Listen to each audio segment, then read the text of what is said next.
Bonjour à tous et à toutes. Alors j'ai été absente pendant quelques jours mais j'étais pas super en forme, donc me revoilà avec une nouvelle lecture et puis je suis contente parce que j'ai plein de nouveaux partenaires de lecture. J'ai vu qu'il y en avait plein qui s'y mettaient, notamment Josiane Balasco. Je vous conseille d'aller voir sur sa page Instagram qui tous les jours à 17h30 fait une lecture de contes et c'est assez sympa. Bon, le seul reproche que je pourrais lui faire c'est qu'on n'a pas les images, mais il faut dire qu'elle a un sacré talent de conteuse et il n'y a peut-être pas forcément besoin des images quand on sait bien lire une histoire, interpréter une histoire.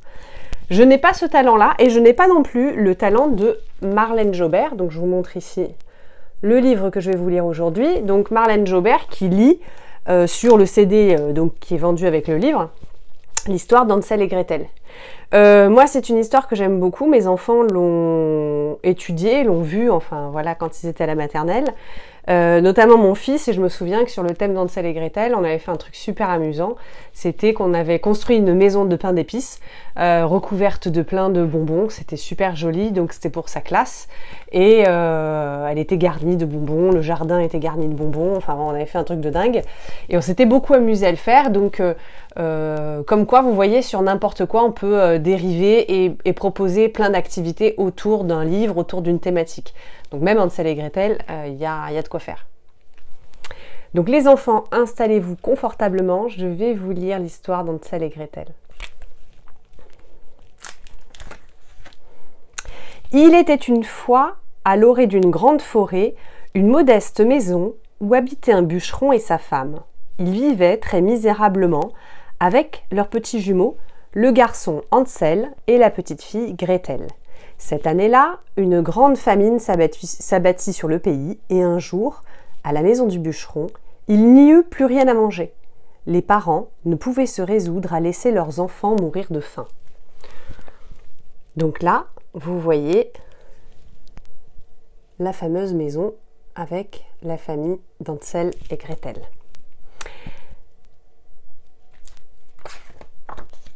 Le soir, la femme en pleurs dit à son mari: « Le seul espoir pour nos petits serait qu'ils partent vivre chez nos cousins.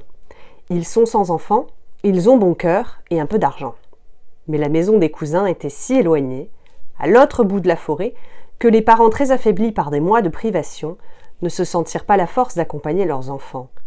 La mère ne voulait pas qu'ils s'y rendent seuls. Elle craignait qu'ils se perdent. Le père assura qu'il leur suffirait, pour y arriver, de toujours bien suivre le lit du torrent. Alors, après bien des hésitations et des larmes versées, ils décidèrent de les laisser partir. Donc là, on voit le papa et la maman qui sont en train de prendre une décision qui n'est pas facile. Le lendemain, donc, le bûcheron et sa femme accompagnèrent leur enfant jusqu'au torrent. La mère leur tendit son dernier pain et le père leur recommanda à nouveau de bien suivre le cours d'eau et surtout de ne jamais s'en écarter. Les enfants sentirent alors quelques inquiétudes. Gretel frémit, Hansel essaya de la rassurer. « Ne t'en fais pas, petite sœur, d'ici le coucher du soleil, on va bien s'amuser. » Ils s'embrassèrent tous avec émotion et les petits s'enfoncèrent dans l'immense forêt. Ils cheminèrent de longues heures et le bruit du torrent toujours les accompagnait. Parfois, ils devaient marcher dans l'eau, car le bord était encombré de buissons touffus. Elle était froide, et ils finirent par avoir les pieds glacés. Leur marche était devenue si pénible et si épuisante, sur les pierres glissantes, que Gretel, épuisée, dut s'arrêter. Ils s'assirent alors sur un tronc d'arbre, pour reprendre quelques forces et se sécher un peu. Alors là, hop, vous voyez, ils sont au bord de l'eau, au bord du torrent qu'ils ont longé, et ils sont fatigués. Mais il commença à tomber de grosses gouttes de pluie, et de plus en plus fort, puis un orage terrible éclata. Hansel prit la main de sa petite sœur, et en toute hâte ils cherchèrent un refuge. À la lueur d'un éclair, ils aperçurent une petite grotte. Lorsqu'ils furent enfin à l'abri, exténués par leur marche et par leurs émotions, ils s'assoupirent sur un tapis de feuilles et s'endormirent bientôt profondément. À l'aube, les petits jumeaux furent délicieusement réveillés par le chant des oiseaux, tout ragaillardis par une bonne nuit de sommeil. Ils sortirent de la grotte, À présent, il faisait beau, mais soudain, ils se regardèrent inquiets. Ils n'entendaient plus aucun bruit d'eau. Où était le ruisseau? Dans leur précipitation à s'abriter de l'orage, ils s'en étaient trop éloignés. Et maintenant, ils ne reconnaissaient plus rien. Donc là, on les voit terrorisés. Les malheureux enfants essayèrent de retrouver le fil rassurant de l'eau, mais ils n'y parvinrent pas. Ils étaient bel et bien perdus. Tous les arbres et les sous-bois se ressemblaient tant. La petite Gretel se mit alors à sangloter doucement.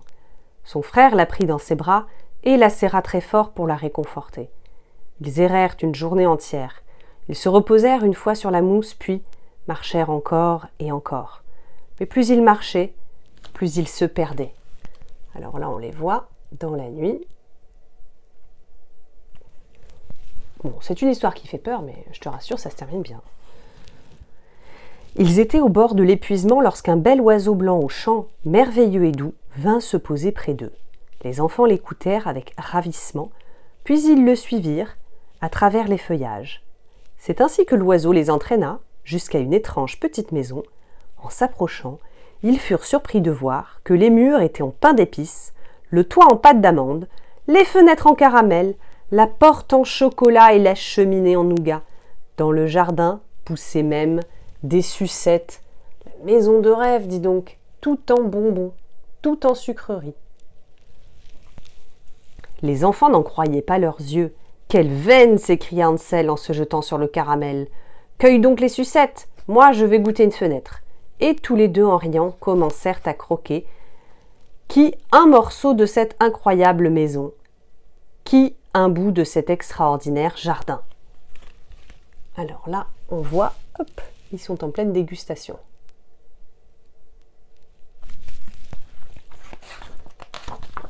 Soudain, la porte en chocolat s'ouvrit. Une vieille femme sortit à tâtons en s'appuyant sur une canne. Elle avait des petits yeux sournois, un nez crochu et des dents jaunes et pointues. Les enfants eurent tellement peur qu'ils laissèrent tomber de leurs mains ce qu'ils tenaient. Ils étaient prêts à se sauver quand la vieille leur dit de sa voix grinçante « Eh bien, mes enfants, entrez donc, il y a à l'intérieur encore plein d'autres choses savoureuses. »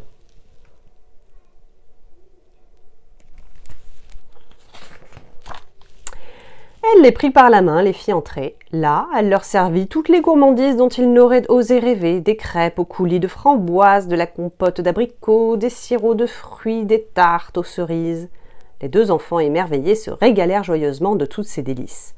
Ensuite, la vieille les emmena dans une chambre où les attendaient deux petits lits aux draps soyeux et parfumés. Hansel et Gretel furent enchantés de s'y coucher et s'endormirent presque aussitôt. Ils souriaient encore en rêvant. Mais la vieille femme était en réalité une cruelle sorcière. Sa maison en pain d'épices n'était qu'un piège pour attirer les enfants. Elle n'y voyait pas très clair, mais comme toutes les sorcières, elle avait un odorat très fin. Elle flairait les petits de très loin. Alors là, on voit bien la méchante sorcière qui leur propose plein de bonnes choses à manger. Le lendemain matin, elle se glissa dans la chambre des enfants, les regarda dormir. Leurs joues étaient roses, leurs bras potelés. Comme ils sont beaux, comme ils ont l'air savoureux, comme je vais me régaler. Pensa-t-elle en se frottant les mains. Elle empoigna brutalement Hansel, le traîna jusqu'à la cave, l'enferma à clé, puis remonta secouer Gretel pour la réveiller. « Debout, paresseuse, va chercher de l'eau. Prépare le déjeuner de ton frère. Je veux qu'il devienne plus appétissant, plus grassouillé, dit-elle avec un rire mauvais.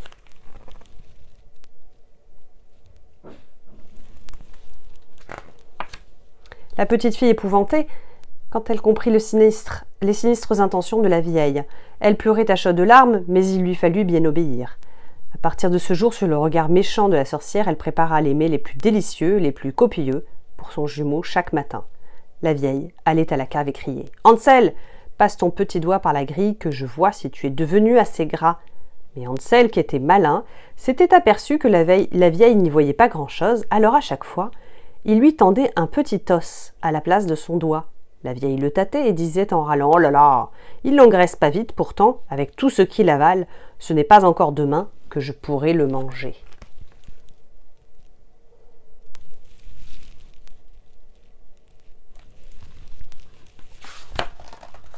Quatre semaines passèrent. Un jour, la sorcière n'y tint plus. « Petite, apporte-moi de l'eau et dépêche-toi. Qu'il soit maigre ou pas, je ne peux plus attendre. » La pauvre Gretel, en sanglotant, la supplia d'y renoncer. Mais l'affreuse sorcière ne voulut rien entendre. « Tais-toi donc, petite idiote. À quoi bon te lamenter? Aide-moi donc plutôt à cuire du pain. Le four me semble à point. Rentre un peu dedans pour vérifier s'il est assez chaud. » Donc là, hop, on a Gretel, oh là là, qui s'affaire aux tâches ménagères. Et Gretel ne douta pas que la vieille veuille la faire rôtir elle aussi. Elle eut la bonne idée de répondre. « Mais comment dois-je faire pour y entrer ?» Impatiente et furieuse, la vieille s'exclama « Quelle sotte tu fais, ça n'a rien de sorcier, regarde !» Tout en disant cela, elle se pencha en avant et passa sa tête à l'intérieur. À ce moment, Gretel la poussa de toutes ses forces, la fit basculer dans le four et vite referma la porte. La maudite sorcière eut le sort qu'elle méritait. Elle brûla misérablement dans les flammes. Gretel se précipita à la cave pour délivrer son frère. Alors là, Gretel pousse la sorcière dans le four. Hop, terminé la sorcière. Hansel en sortit comme un oiseau hors de sa cage. Quelle joie de se retrouver enfin, de s'embrasser tendrement et de pouvoir gambader libre. Ensuite, les deux enfants voulurent connaître tous les secrets de la maison. Ils fouillèrent le moindre recoin et c'est ainsi qu'ils découvrirent des coffres remplis de pierres précieuses, d'or, de perles que la sorcière avait volées. Ils prirent tout ce qu'il leur fut possible d'emporter et quittèrent vite cet endroit dangereux. Ils cheminèrent longtemps et finirent par arriver au bord d'une large rivière qui coulait paisiblement sous de grands arbres. Alors là, on les voit qui s'échappent de la cage dans la cave de la sorcière. Comment faire pour traverser? Il n'y a ni pont ni gué, dit Hansel. Un beau cygne blanc nageait près de la rive. La petite fille l'appela. « Ohé, beau cygne, nous sommes Hansel et Gretel, il n'y a ni gué ni passerelle. Peux-tu nous emmener entre tes ailes ?» Le cygne s'approcha et les fit traverser l'un après l'autre. De l'autre côté de la rivière, la forêt leur parut plus familière. Quelques pas encore et au détour d'un sentier, ils reconnurent enfin la maison de leurs parents. Ça, c'est le cygne qui leur vient en aide.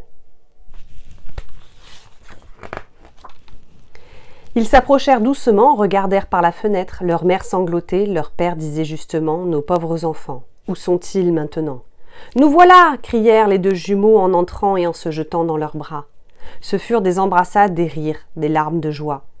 Et lorsque Gretel vida son tablier et Hansel toutes ses poches, les bijoux et les pierres précieuses roulèrent sur le sol comme une cascade étincelante. Tous vécurent ensemble sans jamais plus avoir faim, sans souci du lendemain et surtout loin des sorcières. Ils savaient maintenant que leur maléfice pouvait parfois prendre l'apparence trompeuse d'un exquis pain d'épices. Donc là, on voit la photo avec le papa et tous les trésors, les pierres précieuses. Et donc l'histoire se finit bien, vous voyez les enfants, puisque Hansel et Gretel retrouvent leurs parents, la sorcière est morte, et ils n'ont plus de problème d'argent puisqu'ils ont récupéré le trésor de la sorcière. Donc les contes de Grimm sont toujours un petit peu difficiles, un peu particuliers, mais ça se termine toujours bien et c'est ça qui est le plus important. C'est un petit peu comme dans la vie, il faut essayer de relativiser. Vous voyez, en ce moment, on vit des moments qui ne sont pas faciles, on est obligé de rester enfermé, mais c'est pour mieux savourer tout ce qui va se passer après, parce que je vous promets qu'après, on va en profiter encore plus. Je vous embrasse, je vous dis à très bientôt, et puis on se retrouve certainement les parents dans le courant de la semaine prochaine là, pour le prochain live. N'hésitez pas à me suivre sur Instagram, sur Facebook. Donc sur Facebook, je fais les lives en ce moment pour aider les parents à trouver des solutions pendant cette période de confinement. Et puis donc Instagram, YouTube, bien sûr, et Facebook, je l'ai dit. Voilà, vous savez tout. À très bientôt.